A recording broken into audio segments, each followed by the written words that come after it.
হে everyone, আশা করি তোমরা সবাই ভালো আছো, সুস্থ আছো। এটা আমার বার্থডে ব্লগ। তো 15 জুলাই ছিল আমার বার্থডে, আর লাইফে ফার্স্ট টাইম এভার আমার মিডনাইট বার্থডে সেলিব্রেশন করেছিল আমার family. Happy birthday Rimpi, happy birthday Rimpi, happy birthday Rimpi. তো ফার্স্ট কেকটা আমি মাকে খাওয়ালাম, মায়ের পরে বৌদি, বৌদির পরে দাদা। তো মিডনাইট বার্থডে সেলিব্রেশন করার পরে আমি শুয়ে পড়েছিলাম, আর প্রচুর মেসেজেস, উইশ, কল, প্রচুর জন আমাকে উইশ করেছো তোমরা। So thank you so much. আবারও বলছি, যেহেতু সেদিন বার্থডে ছিল, আমি সেদিন সকাল সকাল উঠে পড়েছিলাম, আর বৃষ্টির পরে ঝাঁচকচকে আকাশ, সাথে ঝলমলে রোদ, আলাদাই লাগছিল। তারপরে আমি একটু স্নান করে নিয়েছিলাম। স্নান টান করে আমি আর বৌদি একটু গেছিলাম মায়ের মন্দিরে পুজো দিতে। ছোটবেলা থেকেই ভবতারিণী মায়ের মন্দিরে আমি আমার মায়ের সাথে যেতাম, কিন্তু এইবার প্রথম দাদার বিয়ের পরে বৌদির সাথে গেলাম। কাছে পুজো দিয়ে ভালো করে প্রার্থনা করার পর আমরা দুজন অ্যাট লাস্ট বাড়ি ফিরলাম। খুব খিদে পেয়ে গেছিল, তো বাড়ি এসে আগে আমি ব্রেকফাস্টটা করে এলাম, যেটা ছিল লুচি। আর অন্যদিকে মায়ের হাতে স্পেশাল জন্মদিনের পায়েস, আর বাদবাকি প্রিপারেশন হচ্ছিল।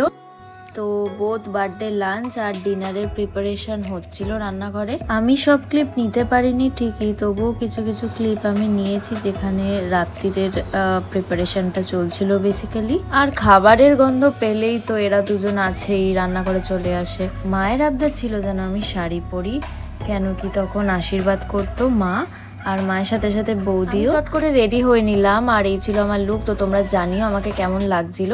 দাদা আর বাবা প্রেজেন্ট ছিল না, কিন্তু মা ফার্স্টে আশীর্বাদটা করলো, তারপরে আমার বৌদি আমাকে আশীর্বাদ। প্রত্যেক বছর না আমার জন্মদিনের দিন আমার ফুল ফ্যামিলি আমার দিনটাকে স্পেশাল করার জন্য আমি যা যা খেতে ভালোবাসি ঠিক তাই তেমন তেমন রান্না করে। আর এই বছর ফার্স্ট টাইম বৌদি আমাকে আশীর্বাদ করলো জন্মদিনে। আর প্রচুর আইটেম করেছিল মা, তো সব কিছু সাজিয়ে গুজিয়ে আমাকে খেতেও দিয়েছিল, যেটা আমার বার্থডে সব থেকে বেস্ট পার্ট লাগে, বার্থডে লাঞ্চ। তো এখানে ভাত, 5 রকমের ভাজা ছিল, মাছ ছিল, তারপরে ছিল ডাল, চাটনি, পনির, পায়েস, মিষ্টি।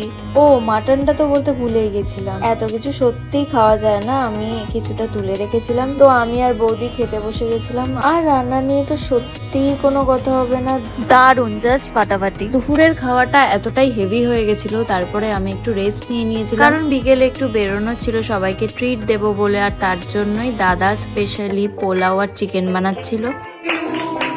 Happy birthday to you. Happy birthday dear শুভেচ্ছা। Happy birthday. আর এই ছিল আমার সন্ধ্যাবেলা সেলিব্রেশন। আমি দুটো কেক কাটলাম, তোমরা দেখতেই পেলে। আর সেলিব্রেশন করার পরে অ্যাট লাস্ট আমি বাড়ি ফিরলাম। বাড়ি ফিরতে ফিরতে অনেকটাই রাত হয়ে গেছিল। এরপরে তোমাদের সাথে শেয়ার করব আমি আমার বার্থডেতে কি কি গিফট করেছি নিজেকে। একটা খুবই প্রিটি একটা অরেঞ্জ কালারের ব্যাগ, গেসের ব্যাগ।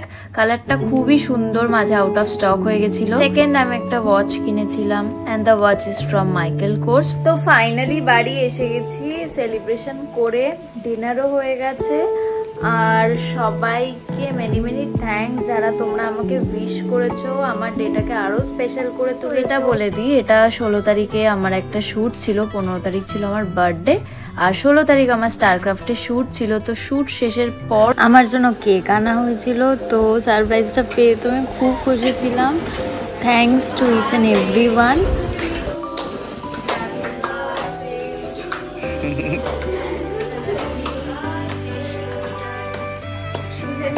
তো ফাইনালি সেদিনকার মতন ডান ছিল আমার সেলিব্রেশন প্লাস শ্যুট। আমি তারপরে চলে যাই বাড়ি, আর আমি ব্লগটা আপাতত এখানে শেষ করছি। আর এরকম ভাবেই আমার চ্যানেলকে সাপোর্ট করো, লাইক করো, শেয়ার করো, সাবস্ক্রাইব করো।